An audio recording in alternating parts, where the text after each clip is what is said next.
UFC. I am the greatest combat athlete of all time. What's up, everybody? Welcome to this episode of TOTT Tape. I'm your host, Henry Cejudo, aka Triple C. And on today's episode of the TOTT Tape, I'm going to be breaking down Alex Pereira Shama versus Khalil Rountree Jr. Alex Pereira 11-2. It's ironic how much he's accomplished, but also too, not to hate, but who they've, he's had the road. Tough guys, but people who have fought him stylistically against Khalil Rountree, a guy that I'm not sure if Khalil was actually cut by the UFC at one point, or he was at the point possibly of getting cut. But whatever it was, this guy made that turnaround. He's officially 14-5, 9 KOs, 0 submissions for Pereira, and 2 decisions. To Khalil Rountree 10-0, and obviously 3 coming by. Hey, his ratio of knockouts, it ain't bad, man. In 19 fights, he has half of those are knockouts. That's not bad for Khalil. 6'1" and 6'4", 79-inch reach. 2, the reach advantage goes to Alex Pereira, age 37 years young, to age 30, Juan. Hope you guys caught that, Juan. Now let's talk about Alex Pereira. What are his strengths? Obviously, him coming from the K1, from striking the majority of his career, he has a great ability of either being close range, being further out if he's hurt, or being right on that sweet spot, is what I call borders, is where he fakes to get into attacks, or if you kick, he's able to get it out, right?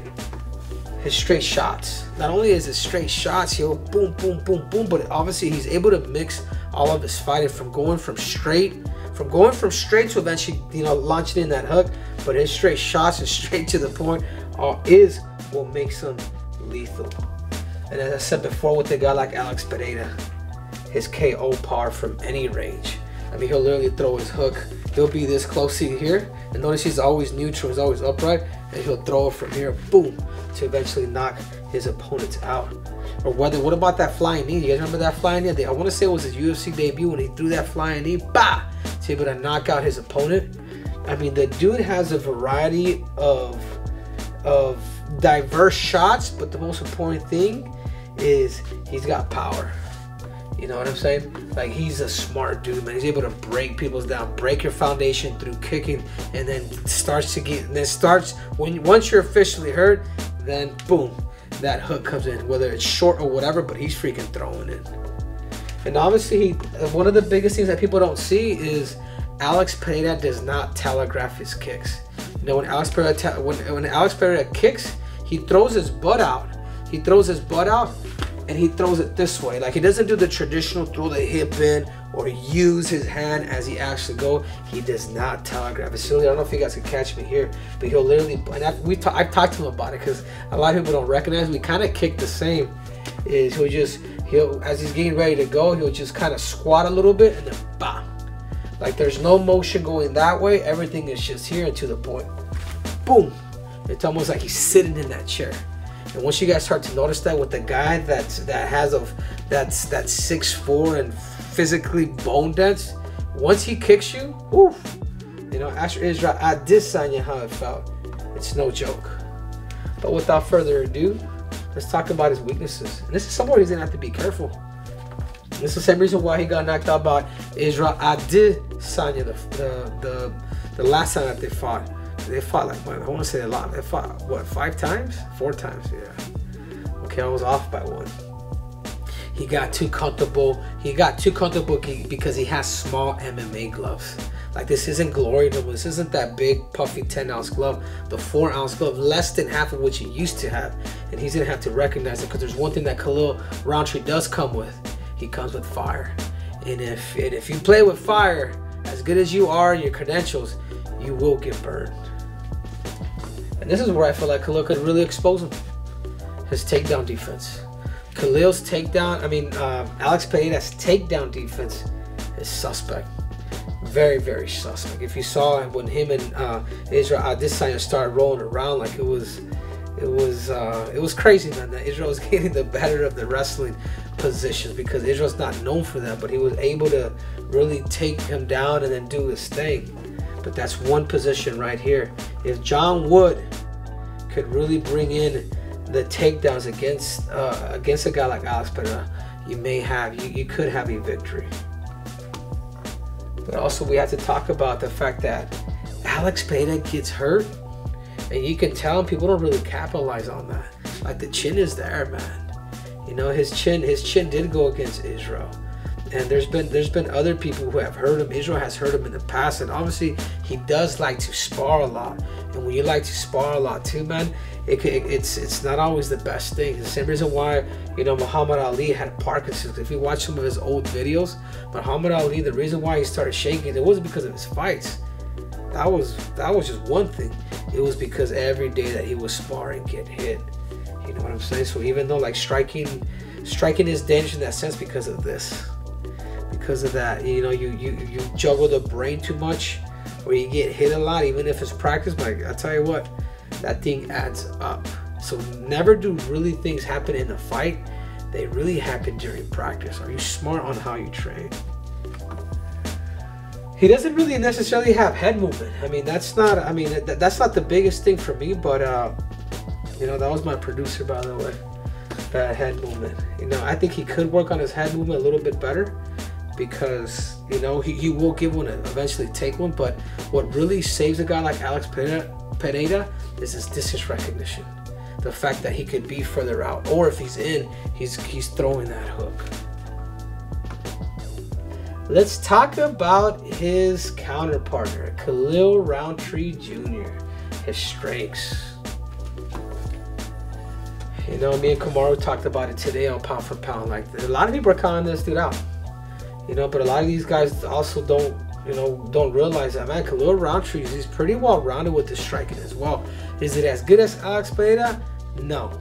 But with the power and the fact that Alex Pereira has been put out, I can give him some chances. I mean, I'm talking about those side kicks that Khalil does. I'm talking about his clinch work off of him being in clinches and eventually throwing knees. And let's not forget, the dude's actually pretty fast. The dude actually, because he is explosive, he will go for broke with those hands. So it's not just hand speed, but there's a difference between being explosive and being fast. Being fast, you can hit somebody, but then yet being explosive, boom, that comes with power and force. You know, if you know how to control a little bit of explosiveness and you hit at the right time, you can last for 5 rounds. And I do believe if I got to give the edge to somebody on the conditioning, I got to go with Khalil Rountree. And body kicks. I mean, the dude will literally throw body kicks. The dude will throw body kicks, and he will go left, right, either way. But he's looking to chop the foundation, and it's rare to find a mixed martial artist that's literally going to the body to hurt somebody. You know what the majority of people do? They headhunt or they kick the legs, because once you go to the body, you're more likely to be taken down, because the kick is like right here. Here it's a little harder. Here you're kind of defending a little bit more. And he's vicious. He's hungry. He has a chip on his shoulder. He knows what's at stake. He knows that he was granted this title shot by, you know, the miracle of the UFC, but it is what it is. He's going to take full advantage of that. But also, let's talk about Khalil Rountree's weaknesses. You know, even though he does do Muay Thai, or he does have good Muay Thai, he doesn't check kicks. Like, at least Alex Pereira will either evade, or he'll kind of like lift his leg.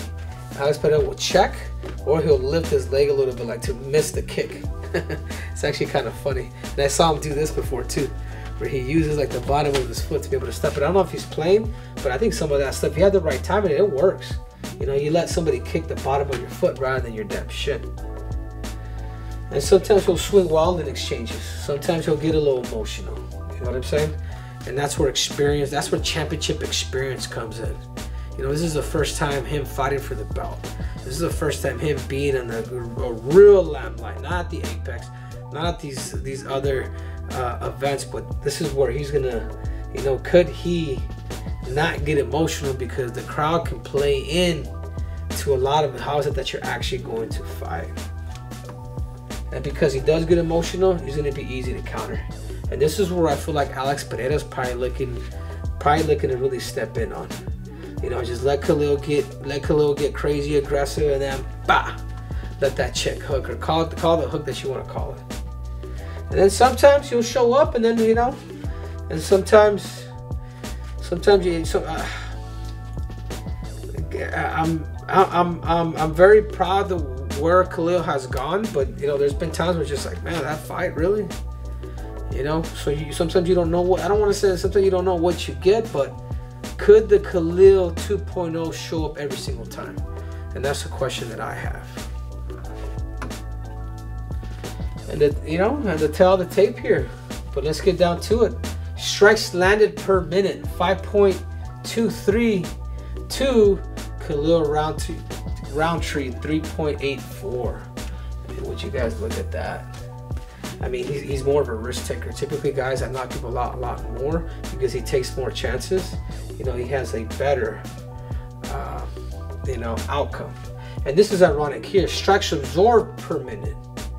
You know, and it's ironic because typically the risk takers tend to get hit a little bit more. But here, look at Khalil Rountree with, you know, strikes absorbed per minute. That's defensive. How many punches actually get in per minute? A lot more than a guy like Alex Pereria. In other words, is, you know, he doesn't throw enough, but he gets hit more. But he just happens to have the best, just the better striking overall in general. Takedown accuracy. Wow, you're telling me that every time Alex Pereira has gone in for a takedown, he's gone for one takedown and he's got the takedown. I am very surprised. You guys probably didn't know this. He's becoming a D1 wrestler to Khalil Rountree. He's never attempted a takedown, is that right? This could be a pro or a con. Why do I say that? Is because Khalil Rountree, he can come back and actually wrestle him the whole damn time. But because I see this, he's never tried to attempt. I don't believe this.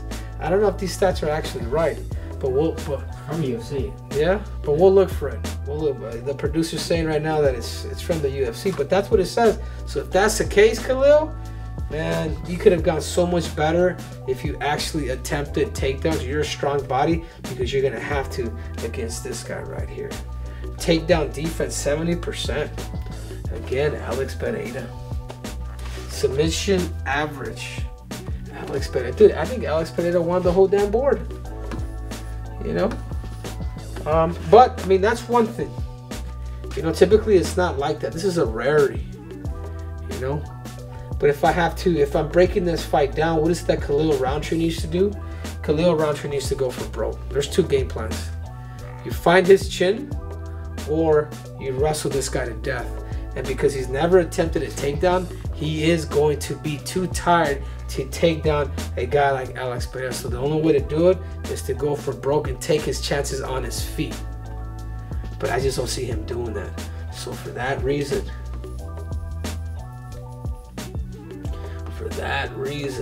I am going for Poatan, Shama, Alex Pereira.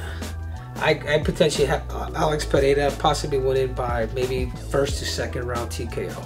Because if this guy doesn't wrestle, if he doesn't go for broke, he's got the beginning of round one or the beginning of round two. I know they're kind of bold statements, but when I look at the stats, that's kind of how I'm making my prediction.